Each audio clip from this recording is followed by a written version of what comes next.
You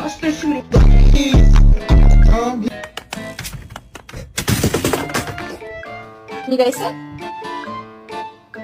Look at those pretty eyes. La pintura, si por ejemplo, una revisión, va a subir, pero bajo.